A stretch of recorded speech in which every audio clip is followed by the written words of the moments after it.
I know we're not the first to discover this, but we'd like to confirm for the crew of America that the world is round.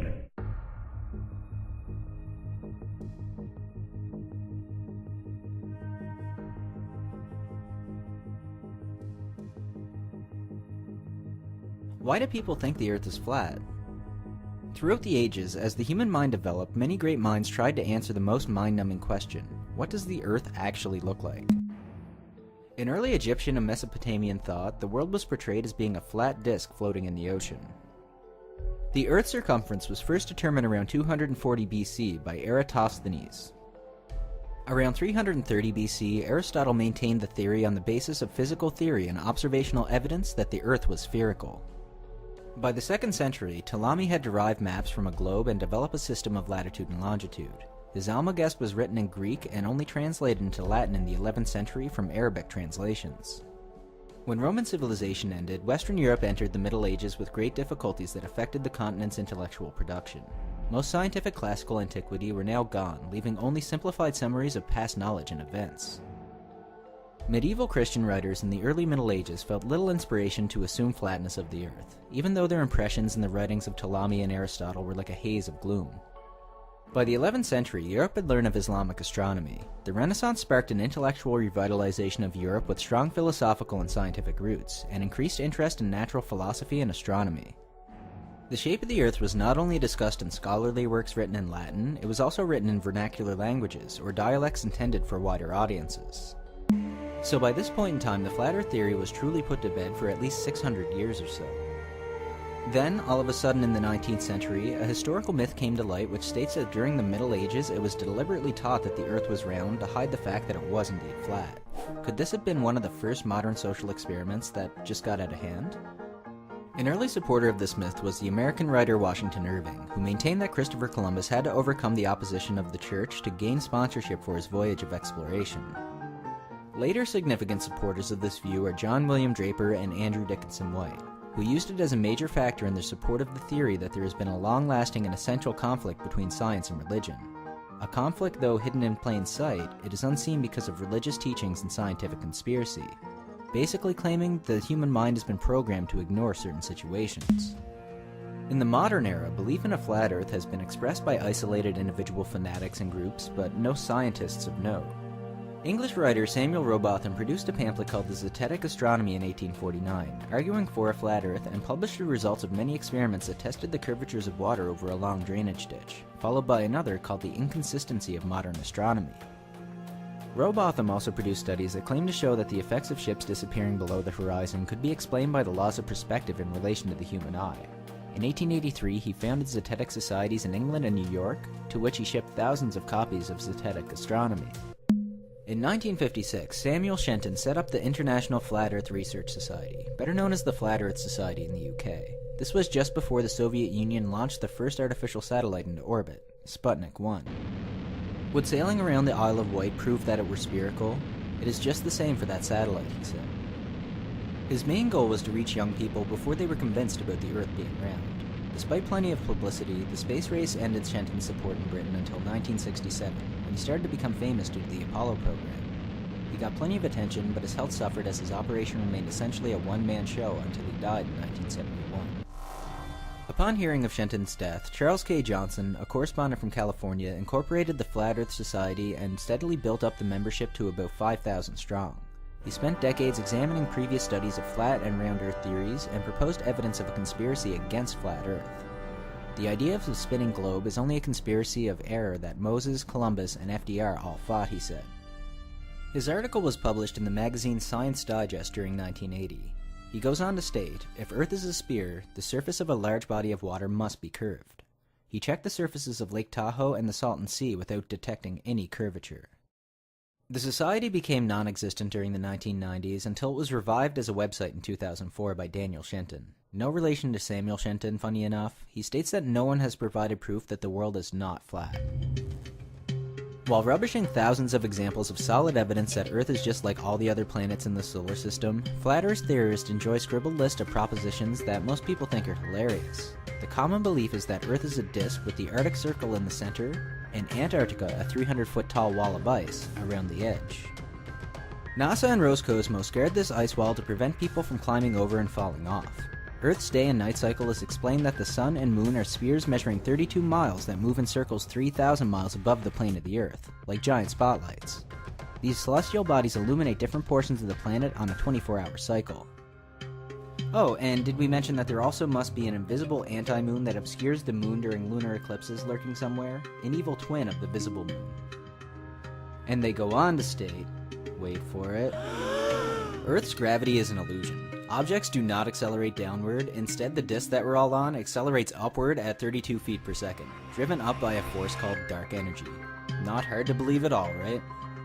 There's currently a big debate between flat earthers about whether or not Einstein's theory of relativity permits Earth to accelerate upward indefinitely without the planet eventually surpassing the speed of light.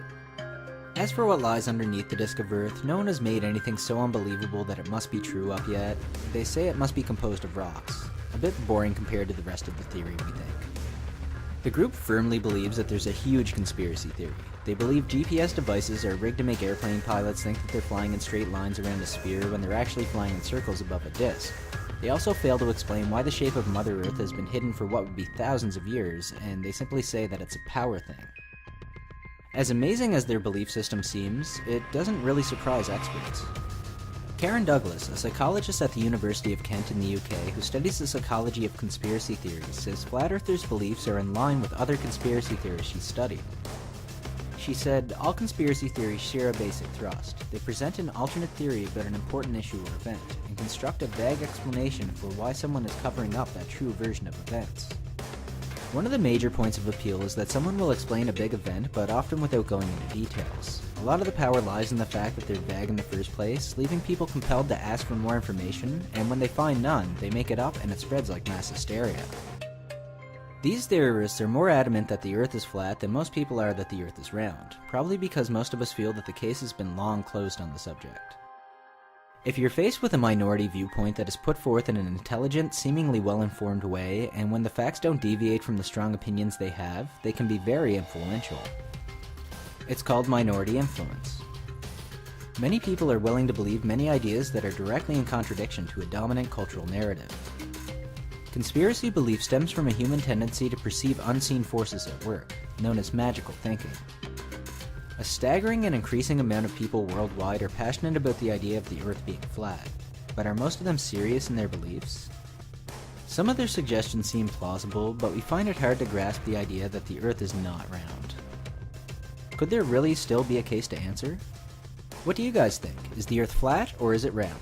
Thanks for watching, and remember, the ways at which we arrive at knowledge are hardly less wonderful than the discovery of these things themselves. We are now approaching lunar sunrise, and for all the people back on Earth, the crew of Apollo 8 has a message that we would like to send to you. In the beginning, God created the heaven and the earth, and the earth was without form and void, and darkness was upon the face of the deep. And the Spirit of God moved upon the face of the waters. And God said, "Let there be light."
Hey, something just hit here. What blew? Hey, what is that? Oh, your antenna. It's that styrofoam off the high gain antenna package. On the LEM? No, the one you deployed. The rover high gain antenna. I got it, blew up. Yep. I thought we'd been hit by a. Look at that stuff just kept flying over the top of our head. I thought we were the closest witnesses to a lunar meteor impact. I wonder if that's the same glass I picked up.